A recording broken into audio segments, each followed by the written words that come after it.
प्रभु के नाम को महिमा मिले। आइए हम वचन में जाएंगे। उत्पत्ति की पुस्तक 3 अध्याय 9 और 10 वचन।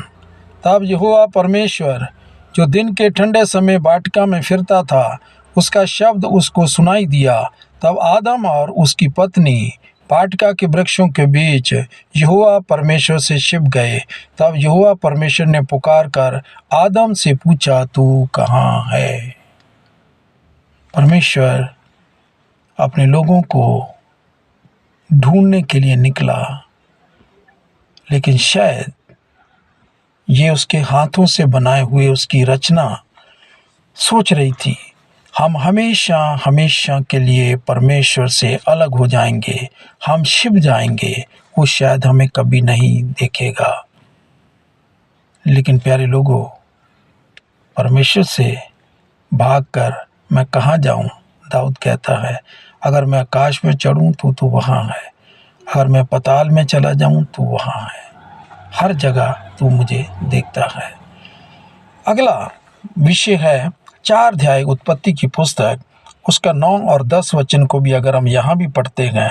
तब यहोवा ने कैन से पूछा, तेरा भाई हाबिल कहाँ है? उसने कहा, मालूम नहीं, क्या मैं अपने भाई का रखवाला हूँ? परमेश्वर ने कैन से कहा, तूने ये क्या किया? तेरे भाई का लहू भूमि में से मेरी ओर चिल्लाकर मेरी दुहाई दे रहा है। शायद कैन को भी पता लगा, शायद सोचने लगा कि कोई मुझे कौन देख रहा है, कोई नहीं देख रहा मुझे। लेकिन परमेश्वर इन बातों को देख रहा है और उससे पूछना चाहता है, क्या शायद ये मन फिरा ले? आदम हवा के पास परमेश्वर इसलिए गया था कि शायद ये मन फिरा लें और वापस मेरे पास लौट के आएं। शायद कैन को भी परमेश्वर ने समय दिया कि शायद कैन अपने पाप को यहाँ मान ले, लेकिन वो आगे परमेश्वर से कुछ अलग तरह से बात कर रहा है और कहता, परमेश्वर को कह रहा है, क्या कह रहा है? मुझे मालूम नहीं, क्या मैं अपने भाई का रखवाला हूँ? अरे लोगों, इस बात को थोड़ा सा हम लोग गौर करें। हम भी कई बार कुछ गलतियाँ करते हैं, हम यीशु मसीह को क्या उत्तर देते हैं? आगे बढ़ेंगे। परमेश्वर ने कुछ लोगों को कुछ और बातों को कहा। उत्पत्ति की पुस्तक 12 अध्याय में यहाँ पर परमेश्वर ने एक व्यक्ति को चुनकर और उससे कहा, क्या कहा? 12 अध्याय का 1 वचन से मैं पढ़ रहा हूँ। यहोवा ने अब्राम से कहा, अपने देश, अपनी जन्मभूमि, अपने पिता के घर को छोड़कर उस देश में चला जा जो मैं तुझे दिखाऊंगा। और क्या हुआ? अगर हम इन बातों को देखें, क्या हुआ? 4 वचन है। इस वचन के अनुसार अब्राहम चला।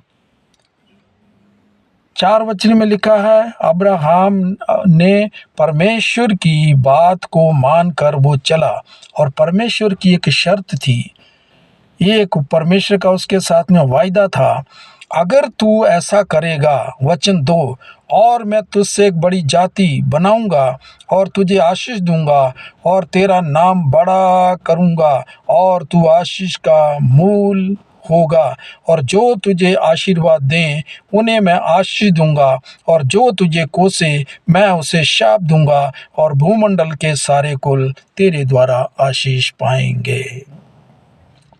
परमेश्वर ने एक बात बोली और इस प्यारे व्यक्ति ने, पुराने नियम का संत है, इसने परमेश्वर की आवाज़ को फॉलो करना शुरू कर दिया और कहा, अगर तू चलेगा, अपने देश को छोड़कर, अपनी जन्मभूमि को छोड़कर, अपने पिता के घर को छोड़कर, जहाँ मैं कह रहा हूँ वहाँ तू जा, मैं तुझे बहुत बड़ी जाति बनाऊंगा, मैं तुझे आशीष दूंगा, तेरे नाम को बड़ा करूंगा और तू आशीष का मूल कारण होगा।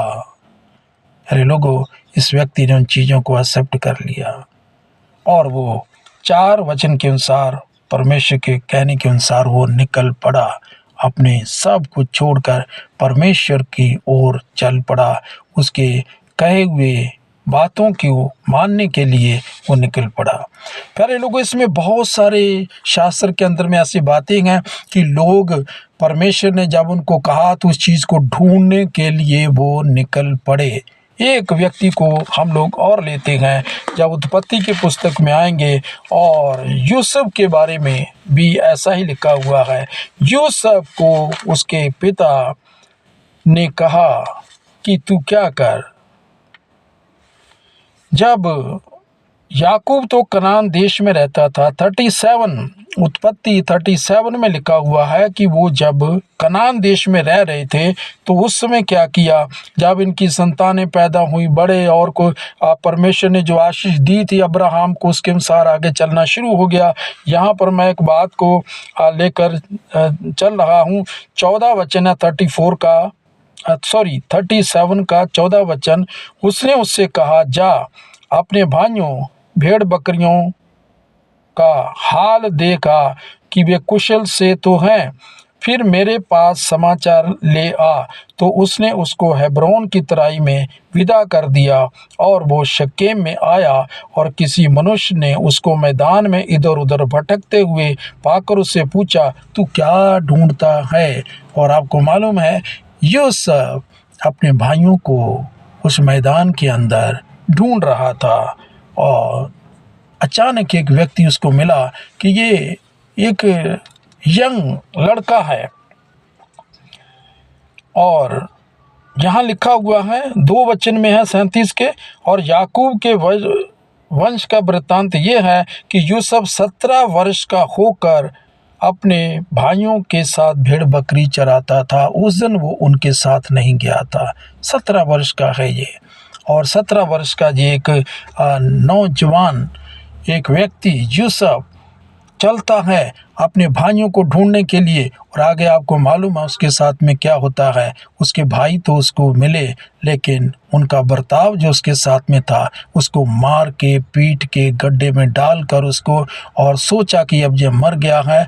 और एक ने देखा कि ये मरा नहीं है, और उसने क्या किया, उसकी जामनी ली। जामनी कहने का मतलब कहा कि यार इसको जिंदा रहने दो, और जो है इसको मारना मत, ताकि इसका जो पिता है इसको बहुत प्यार करता है, इसलिए उसको क्या करो, मारो मत। तो उसने क्या कर दिया, 26 वचन के अनुसार उसको इस्माइलियों के हाथ में उसको बेच दिया, और फिर वो उसको मिस्र में ले जाता है। और आपको मालूम है मिस्र में जब जाता है तो उसके ऊपर कौन कौन सी विपत्तियां पड़ती हैं, और एक लंबा समय जब गुजर जाता है, फिर से अंत की बात यह है, यूसुफ अपने भाइयों को मिल जाता है, और ये एक साथ मिलकर एक घराने में फिर आ जाते हैं।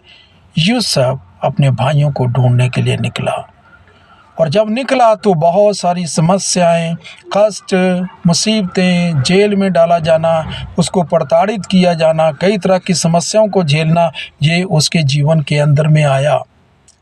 प्यारे लोगों, मैं नए नियम में जाता हूँ, ये बातें मुझे और आपको क्या सिखा रही हैं।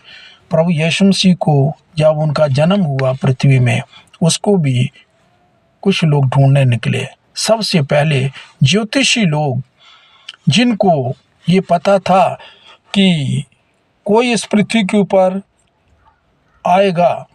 और उस समय क्या था, लोग जो ज्योतिषी लोग, जिनको परमेस्ट्रियन जिनको बोल के दिया जाता है, हाथ देखने वाले, जहाँ आने वाले समय के बारे में इनको कुछ अंदाज़ा था। ये तारों को देखकर, चाँद को देखकर कुछ ऐसा अंदाज़ा लगाते थे, और इनको वहाँ से साबित होता था कि कोई ना कोई ऐसा मुक्तिदाता ज़रूर आएगा जो इस संसार का उद्धार करता होगा।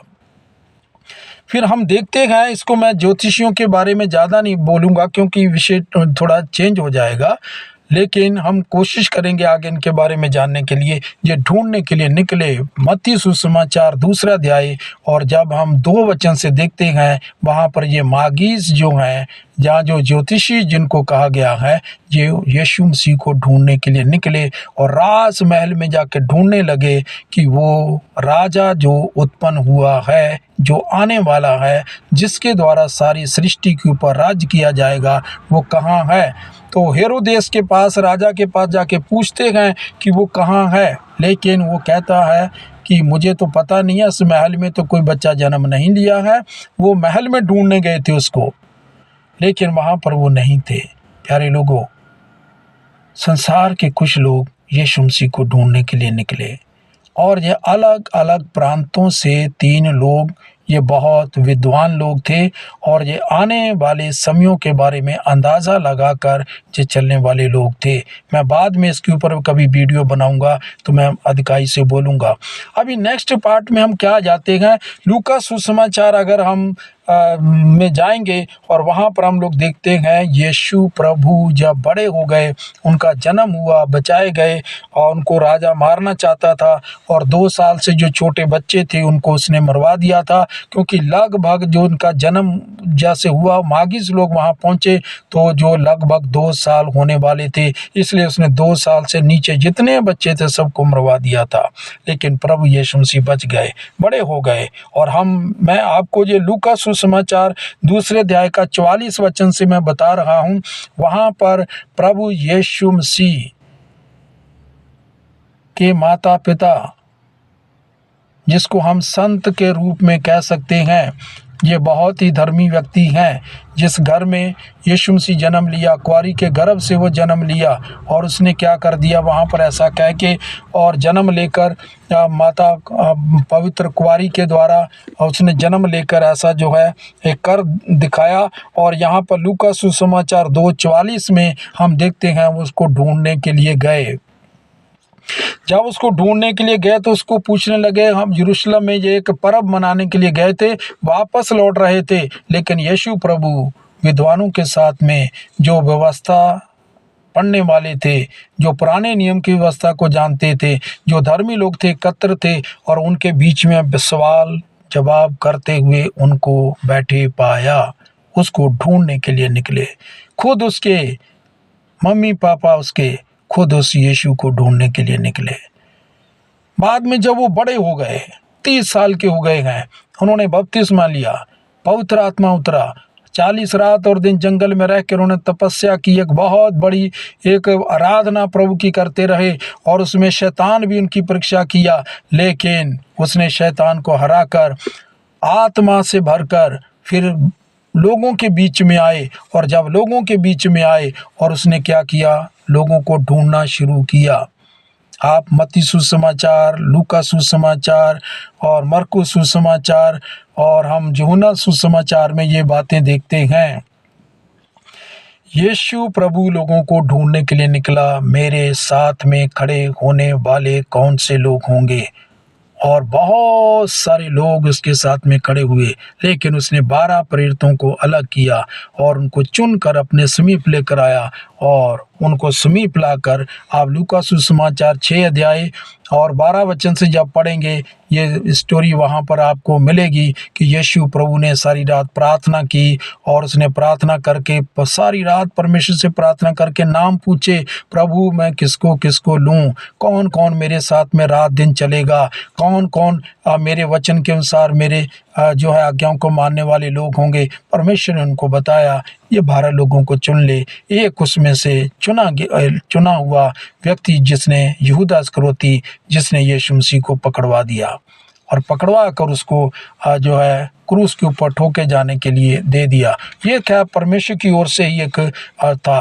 लेकिन आज मुझे और आपको एक ऐसे विषय की ओर प्रभु की आत्मा ले जा रही है कि हम जो लोग हैं, किस तरह से अलग किए हुए लोग हैं, और हम लोगों भी उस यीशु को ढूंढना चाहिए। मत्ती सुसमाचार 7 अध्याय का 7 वचन, वहाँ पर 3 बातें लिखी हैं, मांगोगे तो दिया जाएगा, ढूंढोगे तो पाओगे, खटखटाओगे तो तुम्हारे लिए खोला जाएगा। लेकिन बीच वाला पोर्शन ले लीजिए, ढूंढोगे तो पाओगे। बहुत सारे लोग यीशु मसीह को ढूंढने के लिए निकले। शास्त्र में हम देखते हैं यीशु प्रभु जब लोगों के बीच में गए, लोगों की बीमारियों को चंगा किया। लूका सुसमाचार में हम देखते हैं कितने झोले के मारे हुए, गूंगे, जन्म के अंधे, यूहन्ना सुसमाचार में देखते हैं 38 साल से पड़ा हुआ व्यक्ति बेतसैदा के कुंड पे 5 अध्याय यूहन्ना सुसमाचार में 38 साल से बेतसैदा के कुंड में पड़ा हुआ है, उस शीलो के कुंड के पास पड़ा हुआ है बेतसैदा में। और वहाँ पर क्या होता है, वो व्यक्ति पता नहीं पहले कितने साल से बीमार, उसके घर वाले उसको रख के चले गए, 38 साल से वहाँ पड़ा है। और यीशु मसीह उसके पास जाते हैं, कहते हैं क्या तू चंगा होना चाहता है? कह रहा मुझे चंगा करने वाला कोई नहीं है। लेकिन यीशु कहता उठ, अपनी खाट को उठा और अपने घर चला जा। और वो उठा, चलने फिरने लगा। 12 साल का वो लकवे का मारा हुआ व्यक्ति उठ के चलना शुरू कर दिया। 12 साल से लहू बहने वाली जो एक औरत है, जो उसको छू देती है और वो चंगी हो जाती है। जन्म के अंधे को यीशु मसीह आंखें दे देते हैं। प्यारे लोगों, इन बातों को बयान करते करते हम अंदाज़ा नहीं लगा सकते हैं कितने काम प्रभु यीशु मसीह ने किए। और जब किए, लोग उसको ढूंढने के लिए शुरू किया। लेकिन यीशु मसीह उसके साथ ही साथ एक और बात करना चाह रहे थे। वो चाह रहे थे लोगों के अंदर एक जीवन आ जाए, जो जीवन परमेश्वर ने आदम हवा को दिया था, मिट्टी को जो एक नया जीवन दिया था, उसके नथनों में जो परमेश्वर ने उनको आशीषें दी थी। परमेश्वर चाह रहा था कि ये लोग क्या करें, उन आशीषों को पाएं और वो आशीषें उनके साथ में रहें। जो आशीषें मनुष्य को उत्पन्न करते समय परमेश्वर ने दी थी, वो अमर थे, वो कभी नहीं मरते, मृत्यु का नाम नहीं था, उनको कोई बीमारी नहीं थी, उनको किसी तरह का कोई कष्ट अदन की वाटिका में नहीं था, उनको किसी तरह की कोई कमी वहाँ पर नहीं थी।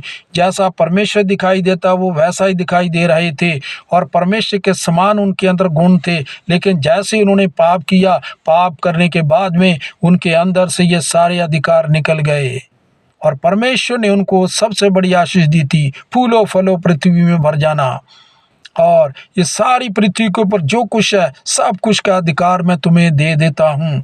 लेकिन वो परमेश्वर की जो वायदा था, जो शर्त थी, उसके अनुसार वो खरे नहीं उतरे और वो उनके हाथ से छिन गया।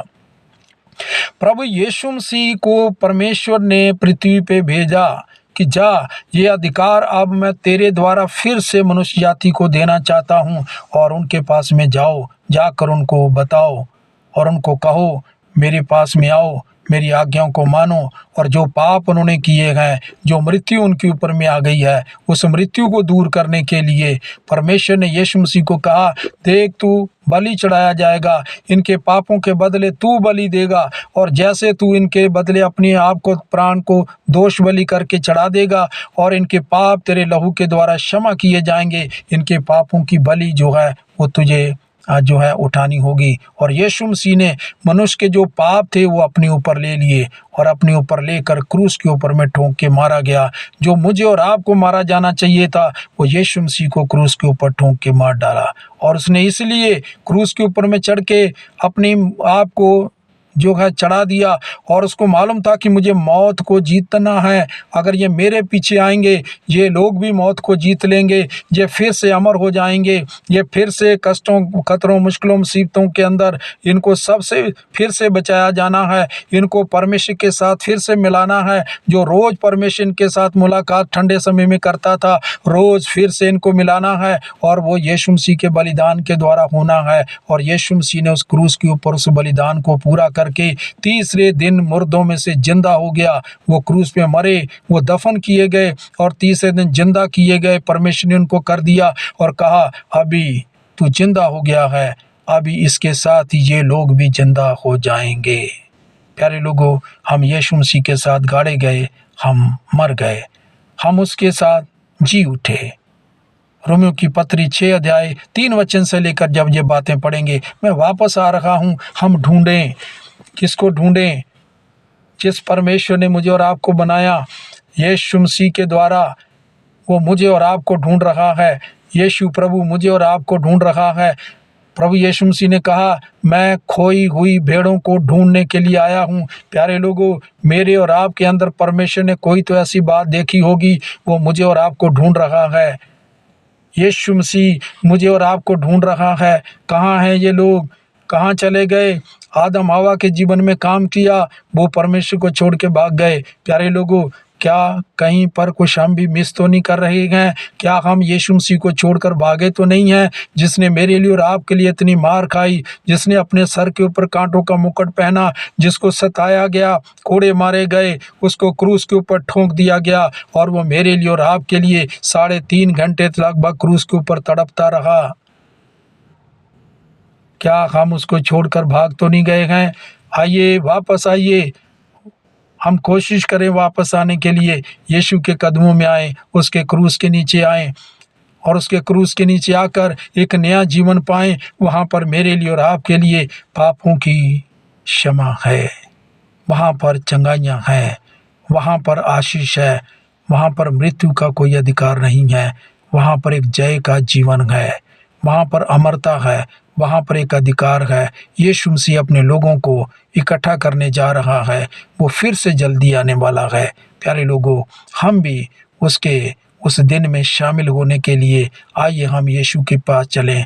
इसलिए हम लोग इब्रानियों की पत्री में पढ़ते हैं, आओ हम उस अनुग्रह के सिंहासन के पास चलें। एक वचन पढ़ के मैं इस विषय को क्लोज करने जा रहा हूँ।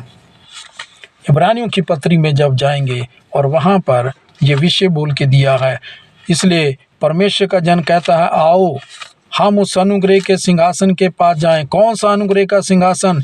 यीशु मसीह के क्रूस के नीचे आकर जब हम लोग खड़े होते हैं प्यारे लोगों, वहाँ से मेरे लिए और आपके लिए एक अनुग्रह मिलता है और उस अनुग्रह के द्वारा मुझे और आपको जो है आशीष मिल जाती है। मैं और आप फिर से एक जो है आशीष पाकर परमेश्वर के लायक एक ऐसे व्यक्ति जो हैं बन जाते हैं। इसलिए हम लोग क्या करें, आओ हम उस अनुग्रह के सिंहासन के पास में चले आएं, जहां से मुझे और आपको उद्धार मिलेगा, मेरे और आपके जीवन के अंदर में काम होंगे, जिसको इब्रानियों की पत्री 4 का 16 वचन को मैं पढ़ रहा हूं। इसलिए आओ हम अनुग्रह के सिंहासन के निकट हियाव बांध कर चलें कि हम पर दया हो और वो अनुग्रह पाएं जो आवश्यकता के समय हमारी सहायता करे। अनुग्रह के सिंहासन के निकट हियाव बांध कर चलें, हम पर दया हो। प्यारे लोगों, हम अपने ऊपर दया कराने के लिए हम खुद जिम्मेदार हैं। हम ढूंढें, यीशु को ढूंढोगे तो पाओगे। हम ढूंढें, यीशु मैं आपके पास आया हूं। आदम हवा छिप गए, हम भी उनकी तरह ना बने, हम छिपे ना, हम कहें प्रभु मैं आपके पास आया हूं, जैसा भी हूं, मैं जिस तरह का भी हूं, प्रभु आज मैं लौट कर तेरे पास आता हूं। आपने मेरे जीवन में कितने बड़े बड़े काम किए, मुझे कितना आशीष किया आपने, लेकिन मैंने आपको छोड़ दिया, मैं आपसे दूर चला गया, मैं संसार की चिंताओं में फंस गया, मैं संसार के कामों में फंस गया, मैं अपने आप में फंस गया, मैं तुझे भूल गया। जैसा मुझे तेरे साथ में चलना चाहिए था मैं नहीं चल सका, जैसा मुझे आपके साथ में रहना था मैं वैसा नहीं रह सका हूँ। प्रभु आज मैं लौट के आ रहा हूँ, प्रभु मैं तेरे साथ रहना चाहता हूँ, प्रभु मैं तेरी आज्ञाओं को मानकर चलूँगा, मेरे पापों को क्षमा कर। प्यारे लोगों, यीशु मसीह मेरा और आपका इंतज़ार कर रहा है। आइए उस क्रूस के नीचे चलें, आइए उस क्रूस के नीचे चलें। अपनी आंखों को बंद करिए, थोड़े समय के लिए सोच कर देखिए हम कहाँ हैं। क्या हम उस सिंहासन के पास हैं? क्या हम उस क्रूस के नीचे हैं? या फिर हम बहुत दूर निकल चुके हैं? लेकिन आज एक आवाज़ आ रही है, आज एक आवाज़ आ रही है, आज आपको यीशु मसीह बुला रहा है। हे परिश्रम करने वालों, बोझ के नीचे दबे हुए लोगों, मेरे पास में आओ, मैं तुम्हें विश्राम दूंगा। आ जाइए, इस आवाज़ को सुनिए, यीशु आपको कह रहा है, परिश्रम करने वालों, बोझ के नीचे दबे हुए लोगों, मेरे पास में आ जाओ, मैं तुम्हें विश्राम दूंगा। आइए विश्राम पाने के लिए यीशु के पास चलें, एक छोटी प्रार्थना करें। प्रभु यीशु दया कर, मैं आदम की तरह छिप गया, मैंने पाप किए, मैं छिप गया, मैं दुनिया में चला गया, मैं आपसे दूर भाग गया। आज मैं लौट कर आता हूँ प्रभु, मैं तेरे क्रूस के नीचे आता हूँ प्रभु। अपने पवित्र लहू से मुझे धो दे, मेरे पापों को क्षमा कर दे। मैं तेरे पास आता हूँ यीशु, मुझे कबूल कर ले, मेरी अगुवाई कर। तेरी आत्मा को भेज, तेरी आत्मा मेरी अगुवाई करे। तेरी आत्मा के द्वारा मैं चलाया जाऊं, तेरे वचन के द्वारा मैं चलाया जाऊं, मैं तेरे लोगों के द्वारा मैं चलाया जाऊं। प्रभु मैं तेरे द्वारा चलाया जाऊं। प्रभु मैं आपसे प्रार्थना करता हूं, मेरे जीवन में काम कर। प्रभु मुझे आशीष कर दे। मेरी समस्याएं जो फिर से आ गई हैं, मेरे ऊपर मृत्यु जो फिर से आ गई है, मेरे जीवन में जो कई तरह के कष्ट आ गए हैं, मेरे जीवन में जो कई तरह के पाप आ गए हैं, यीशु इनसे मुझे छुड़ा ले। और प्रभु यीशु मुझे छुड़ा ले, मेरे जीवन में काम कर ले। मैं किसके पास जाऊं? और कोई नहीं है, सिर्फ मैं तेरे पास आता हूं, तेरे सामने आके सिर झुकाता हूं। मेरे ऊपर दया कर, मेरे ऊपर दया कर, मेरे ऊपर दया कर। इस प्रार्थना को परमेश्वर मैं आपके पुत्र प्रभु यीशु मसीह के नाम से मांगता हूँ, आमीन। प्रभु आप लोगों को आशीष करे, बढ़ाए, इस वचन के अनुसार आपके जीवन में काम करे। सबको जय मसीह की। प्रेज द लॉर्ड, शालोम, आमीन।